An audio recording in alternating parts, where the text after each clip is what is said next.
बीजापुर का सबसे बड़ा इन्वेस्टमेंट अपॉर्चुनिटी जमुना नगर प्रीमियम यानी लेआउट की बुकिंग शुरू। सोलापुर बेंगलुरु हाईवे के पास KGP फुल यानी KIADB industrial area prime location town planning approved layout और फाइनल CC अप्रूवल के बाद बैंक से भी मिलेगी। खरीदी के बाद आपको सहूलत CC road, water, electricity, UGD, garden और ओपन जिम जैसी मॉडर्न सहूलियात के साथ रजिस्ट्रेशन और कंस्ट्रक्शन के लिए रेडी प्लॉट्स। आज ही बुकिंग कीजिए और शानदार ऑफर्स का फायदा उठाइए। जमुना नगर, आज का इन्वेस्टमेंट, कल का बेहतरीन फ्यूचर। स्वागत है आपका बी न्यूज नेशन में। मैं हूं आबिद हुसैन शेख। MB पाटिल का इस्तीफा, राजनीतिक ड्रामा, कांग्रेस का बीजेपी पर पलटवार। एग्जाम में सिर्फ छोटी सी गलती हुई है, राजीनामे की मांग सिर्फ एक राजनीतिक ड्रामा। जिला कांग्रेस दफ्तर में जिला अध्यक्ष और वरिष्ठ नेताओं का बयान। बीजापुर में पिछले दिनों पुलिस भर्ती एग्जाम को लेकर मचा सियासी हंगामा अब राजनीतिक बयानबाजी और टकराव का मुद्दा बन गया है। बीजापुर जिला कांग्रेस ऑफिस में बीजेपी पर बड़ा हमला बोला गया। आज एक प्रेस कॉन्फ्रेंस के दौरान कांग्रेस का कहना है कि आंसर शीट नंबरिंग की एक सिर्फ छोटी सी एडमिनिस्ट्रेटिव गलती हुई थी, जिसे तुरंत सुधार दिया गया और स्टूडेंट्स को एक्स्ट्रा टाइम देकर एग्जाम भी पूरी करवाई गई। कांग्रेसी नेताओं ने कहा कि स्टूडेंट्स के फ्यूचर को कोई नुकसान नहीं हुआ, फिर भी बीजेपी इस मामले को राजनीतिक मुद्दा बनाकर होम मिनिस्टर और बीजापुर जिला इंचार्ज मंत्री डॉक्टर MB पाटिल के राजीनामे की मांग कर रहा है। प्रेस कॉन्फ्रेंस में अब्दुल हमीद मुशरीफ, गंगाधर संभानी, PDA अध्यक्ष कर्पूर मठ, मोहम्मद रफीक टपाल रहे मौजूद। प्रेस कॉन्फ्रेंस में कैबिनेट एक्सपेंशन पर भी बात हुई। कांग्रेस ने कहा कि बीजापुर को इस बार दूसरा मंत्री पद न मिलना दुख की बात जरूर है, लेकिन पार्टी का फैसला सामाजिक इंसाफ और सभी समाजों को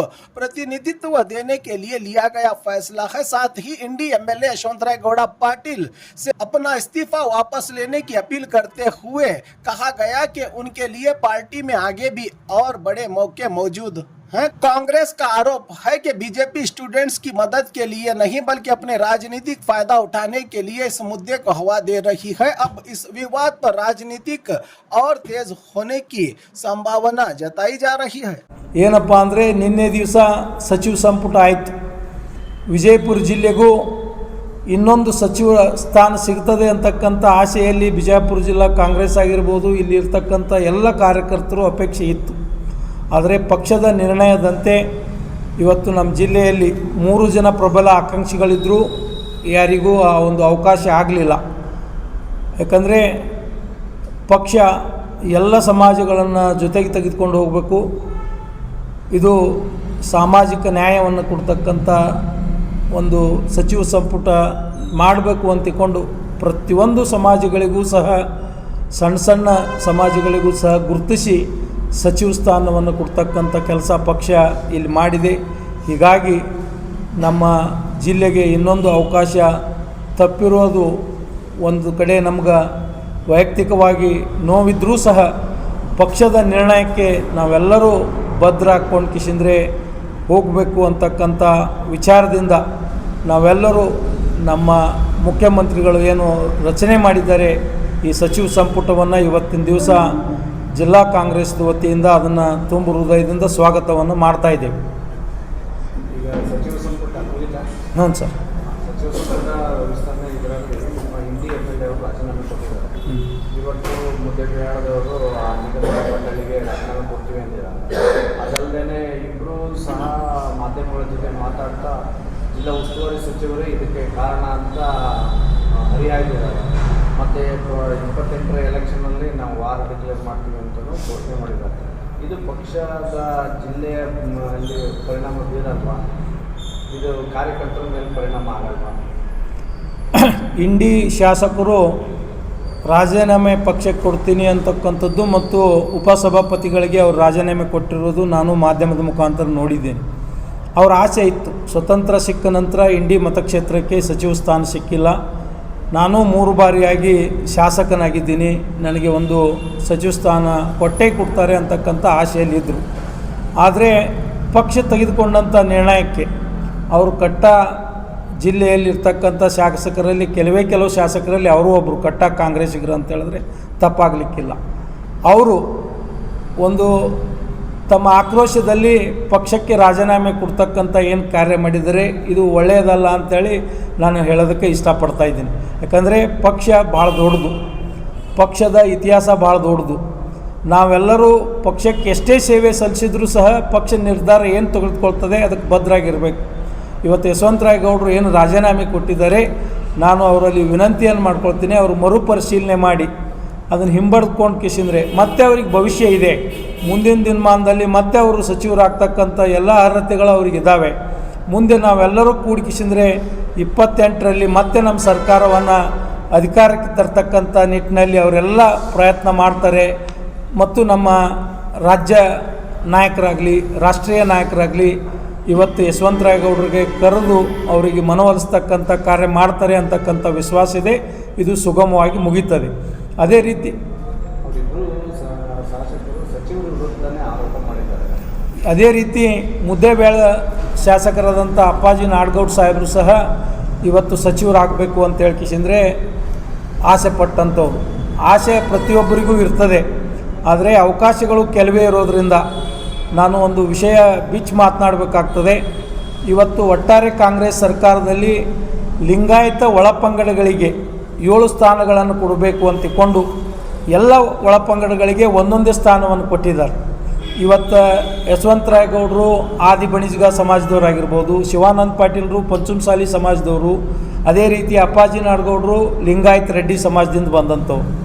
ಈ 3 ಸಮಾಜಗಳಿಗೆ ರಾಜ್ಯದ ವಿವಿಧ ಕಡೆ ಈ ಕೊಪ್ಪಳದಲ್ಲಿ ರದ್ದಿ ಲಿಂಗಾಯತ ಸಮಾಜಕ್ಕೆ ಕೊಟ್ಟಿದ್ದಾರೆ, ಬಾಗಲಕೋಟೆಯಲ್ಲಿ ಪಂಚಮಸಾಲಿ ಸಮಾಜಕ್ಕೆ ಕೊಟ್ಟಿದ್ದಾರೆ, ಗುಲ್ಬರ್ಗಾದಲ್ಲಿ ಆದಿ ಬಣಿಜ್ಗ ಸಮಾಜಕ್ಕೆ ಕೊಟ್ಟಿದ್ದಾರೆ. ಈ ದೃಷ್ಟಿಯಿಂದ ಇವ್ರನ್ನ ಬಿಟ್ಟಿದ್ದಾರೆ ಹೊರತು ಇವರು ಅದಕ್ಕೆ ಅರ್ಹರಲ್ಲ ಅಂತ ಬಿಟ್ಟಿಲ್ಲ.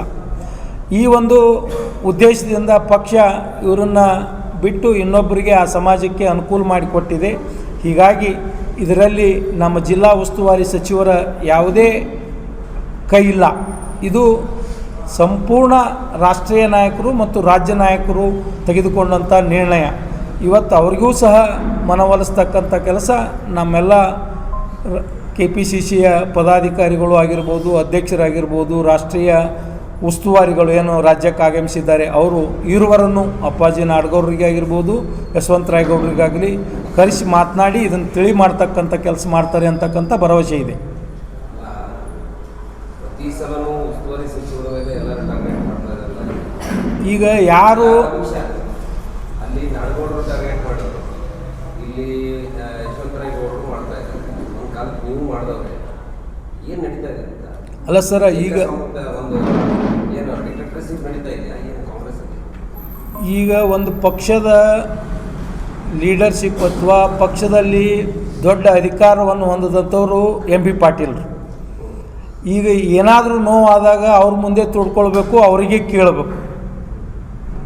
ಈಗ ನಮ್ಮ ಜಿಲ್ಲೆಯಲ್ಲಿ ಕಾಂಗ್ರೆಸ್ ಪಕ್ಷದಲ್ಲಿ ಅವರು ಅಧಿಕಾರದಲ್ಲಿರ್ಬೋದು ಅಥವಾ ಅಧಿಕಾರದಲ್ಲಿ ಇದ್ದೇ ಇರ್ಬೋದು, ಅವರು AICCಗಾಗಿರ್ಬೋದು, KPCCಗಾಗಿ ಅತಿ ಹತ್ತಿರದಿಂದ ಕೆಲಸ ಮಾಡ್ತಕ್ಕಂಥದ್ದು ನಾವು ನೀವೆಲ್ಲರೂ ನೋಡಿದ್ದೆವು. ಇವತ್ತು ಜಿಲ್ಲೆಯಲ್ಲಿ ಆದಂಥ ತೊಂದರೆಗಳಿಗೆ ನೀವು ಇನ್ನೂ ಹೆಚ್ಚಿನ ಮುತುವರ್ಜಿ ವಹಿಸಿದ್ರೆ ನಮಗೆ ಅವಕಾಶ ಸಿಗ್ತಿತ್ತು ಅಂತಕ್ಕಂಥ ಆಶಾ ಮನೋಭಾವದಿಂದ ನಾವೆಲ್ಲರೂ ಹೇಳೋದು ನಿಜ. ಆದರೆ ಇವತ್ತು ಅದು ಏನಾಗ್ತಾ ಇದೆಯಪ್ಪ ಅಂದರೆ ನೋವಿನಿಂದ ಅವರನ್ನೇ ಗುರಿಯಾಗಿಟ್ಕೊಂಡು ಬೈತಾ ಇದ್ದಾರೆ. ಈಗ ಅದಕ್ಕಾಗಿ ನಿನ್ನೆ ಮಾಧ್ಯಮದವರು MP ಪಾಟೀಲ್ರಿಗೂ ಕೇಳಿದ್ದಾರೆ, ನಿಮ್ಮ ಮೇಲೆ ಆರೋಪ ಐತೆ ಅಂತ ತಿಳ್ಕೊಂಡು ಕಿಶಿಂದ್ರೆ. ಅದು ನನಗೇನೂ ಸಂಬಂಧ ಇಲ್ಲ. ಅದು ಮುಖ್ಯಮಂತ್ರಿಗಳ ಸಚಿವ ಸಂಪುಟ ವಿಸ್ತರಣೆ ಮಾಡೋ ಸಂಪೂರ್ಣ ಹೊಣೆಗಾರಿಕೆ ಐತಿ, ಅವರೇ ಅದಕ್ಕೆ ಉತ್ತರ ಕೊಡ್ತಾರೆ ಅಂತಕ್ಕಂಥ ಮಾತನ್ನು ಹೇಳಿದ್ದಾರೆ. ಇನ್ನು 28ರೊಳಗೆ ನಮಗೆ ಅವರಿಗೆ ವಿದ್ದ ಐತಿ ಅಂತಕ್ಕಂಥ ಶಬ್ದವನ್ನು ನಮ್ಮ ಇಂಡಿ ಶಾಸಕರು ಹೇಳಿದ್ದಾರೆ. ನಮಗನ್ನಿಸ್ತೈತಿ ವಿದ್ದ ಆಗೋದಿಲ್ಲ. ಇಂಡಿ ಶಾಸಕರು ಇದೇ ಪಕ್ಷದೊಳಗೆ ಮುಂದುವರಿತಾರೆ. ಮತ್ತು MP ಪಾಟೀಲರು, ಯಶವಂತರಾಯಗೌಡರು, ಶಿವಾನಂದ ಪಾಟೀಲರು ಎಲ್ಲರೂ ಒಟ್ಟಾಗಿ ಮುಂದಿನ ಎಲೆಕ್ಷನ್ನ ಎದುರಿಸಿ ಮತ್ತೆ ಈ ಪಕ್ಷವನ್ನು ಅಧಿಕಾರಕ್ಕೆ ತರ್ತಕ್ಕಂಥ ಕೆಲಸ ಮಾಡ್ತೇವೆ ಅಂತಕ್ಕಂಥ ವಿಶ್ವಾಸ ನಮಗೈತಿ. ಆಮೇಲೆ ಲಕ್ಷ್ಮಣ ಸವದಿ ಅವರಿಗೆ ಸಚಿವ ಸ್ಥಾನ ಕೊಡಲಿಲ್ಲ ಅಂದ್ರೆ ರಾಜೀನಾಮೆ ಕೊಡ್ತೀನಿ ಅಂತ ಅವ್ರು ಹೇಳಿದ್ರು. ಈಗ ಕೊಟ್ಟಿದ್ದಾರೆ, ಏನು ಹೇಳ್ತಾರೆ? ನಾನು ಕಾಂಗ್ರೆಸ್ ಪಕ್ಷದ ರಾಷ್ಟ್ರೀಯ ನಾಯಕರಾದಂಥ ಮಲ್ಲಿಕಾರ್ಜುನ್ ಖರ್ಗೆಜಿ ಅವರಿಗಾಗಿರ್ಬೋದು, ನಮ್ಮ ರಾಜ್ಯದ ಮುಖ್ಯಮಂತ್ರಿಗಳಾದಂಥ ಸನ್ಮಾನ್ಯ ಶ್ರೀ ಡಿ ಕೆ ಶಿವಕುಮಾರ್ ಸಾಹೇಬ್ರನ್ನ, ಹಿಂದಿನ ಮುಖ್ಯಮಂತ್ರಿಗಳಾದಂಥ ಸಿದ್ದರಾಮಯ್ಯ ಸಾಹೇಬ್ರನ್ನ ಮತ್ತು ನಮ್ಮ ಪಕ್ಷದ ಅಧ್ಯಕ್ಷರಾದ ಹರಿಪ್ರಕಾಶ್ ಸಾಹೇಬ್ರನ್ನ ಈ ವಿಷಯದೊಳಗೆ ನಮ್ಮ ಸಮಾಜದ ಮುಖಾಂತರ ನಾನು ವೈಯಕ್ತಿಕವಾಗಿ ಅನಂತ ಧನ್ಯವಾದಗಳನ್ನು ಸಲ್ಲಿಸಲಿಕ್ಕೆ ಇಷ್ಟಪಡ್ತಾಯಿದ್ದೀನಿ. ಯಾಕಂದರೆ ನಮ್ಮದು ಈ ರಾಜ್ಯದಲ್ಲಿ ಒಂದು ದೊಡ್ಡ ಸಮಾಜ, ಸುಮಾರು 80 ವರ್ಷಗಳಿಂದ ಸ್ವತಂತ್ರ ಸಿಕ್ಕ ನಂತರ ಯಾರಿಗೂ ಅವಕಾಶ ಕೊಟ್ಟಿರಲಿಲ್ಲ. ಇವತ್ತು ನಾವೆಲ್ಲರೂ ಆ ಪಕ್ಷಕ್ಕೆ ಆಗ್ರಹ ಮಾಡಿದ್ದೀವಿ. ನಾನು ಜಿಲ್ಲಾ ಅಧ್ಯಕ್ಷನೂ ಹೌದು, ಸಮಾಜದ ಅಧ್ಯಕ್ಷನೂ ಆಗಿ ಆಗ್ರಹ ಮಾಡ್ತೀನಿ ಅಂತ ಆಗ್ರಹ ಮಾಡಿದ್ದೀವಿ. ಇವತ್ತು ಲಕ್ಷ್ಮಣ್ ಸವದಿ ಅವರಿಗೆ ಸಚಿವ ಸಂಪುಟದಲ್ಲಿ ಅವಕಾಶ ಮಾಡಿಕೊಟ್ಟಿದ್ದಕ್ಕೆ ನಾನು ವೈಯಕ್ತಿಕವಾಗಿ ಮತ್ತು ಸಮಾಜದಿಂದ ಅವರಿಗೆ ಕೃತಜ್ಞತೆಗಳನ್ನು ಸಲ್ಲಿಸ್ತಕ್ಕಂಥ ಕೆಲಸ ಮಾಡ್ತಾಯಿದ್ದೀನಿ. और ख़बरों के लिए देखते रहिए बी न्यूज़ नेशन।